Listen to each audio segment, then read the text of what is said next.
कौन है ये खाटू श्याम जी? 3 बाण से पूरा महाभारत समाप्त करने का संकल्प ले रखा था। कौन? बर्बरीक जी ने 3 बाण से सारा युद्ध समाप्त। भगवान ने कहा, अच्छा यदि इस पीपल के पत्ते पर तुमने 1 बाण से छेद कर दिया तो मैं मान लूंगा कि तुम 3 बाण से पूरा महाभारत जीत लोगे या समाप्त कर दोगे। पांव के नीचे पत्ता दबा लिया भगवान ने और बाण चलाया श्री बर्बरीक जी ने।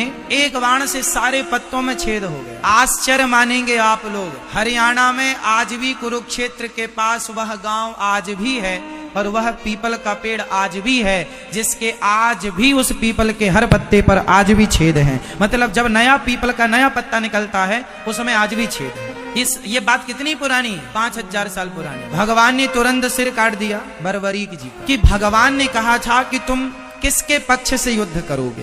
बर्बरीक जी ने कहा, जो हारेगा मैं उसके पक्ष से युद्ध करूंगा। तो भगवान को पता था कि कौरव हारेंगे और कौरव हारेंगे तो यह कौरवों के पक्ष से युद्ध करेगा और कौरवों के पक्ष में यदि इतना बड़ा योद्धा खड़ा हो जाएगा तो कौरवों की शक्ति बढ़ जाएगी। और ये कौरव वही लोग हैं जो भरी सभा में एक नारी का अपमान करते हैं कपड़े उतार कर। तो ऐसे दुष्टों की सेना में ये जाकर उनका बल बढ़ाएं, इसलिए भगवान ने ना चाह करके भी सिर काट दिया। भगवान ने कहा, बर्बरीक मैं तुम्हारी क्या अभिलाषा पूरी करूं? बोले, मैं महाभारत देखना चाहता हूं कि इस महाभारत में कौन योद्धा है। एक पर्वत के शिखर पर भगवान ने रख दिया कटा हुआ सिर और कहा कि अब तुम्हें दर्द नहीं होगा, पीड़ा नहीं होगी, कोई कष्ट नहीं होगा। 18 दिन तक खूब युद्ध हुआ। युद्ध पूरा हुआ, पांडव जीत गए।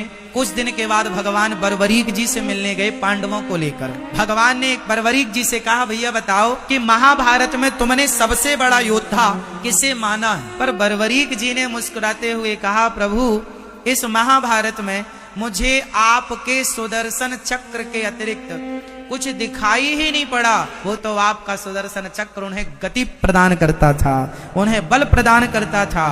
अब अर्जुन को समझ में आया कि महाभारत के असली हीरो हम नहीं, ना करते हुए भी भगवान सब करते हैं। जैसे महाभारत में कुछ ना करते हुए मेरे कन्हैया ने सब कुछ किया। तो बर्बरीक जी से कहा, अब तुम्हारी इच्छा बताओ। प्रभु बस आपका दर्शन हो गया, कोई कामना नहीं। भगवान बोले, सुनो तुम निर्दोष हो, तुमने कोई अपराध तो किया नहीं, मैं तुम्हें मृत्यु दंड किसका दूं? इसलिए जाओ और मेरे, अब तुम बर्बरीक के नाम से नहीं तो जो श्याम नाम है वह श्याम नाम मैं तुम्हें प्रदान करता हूँ।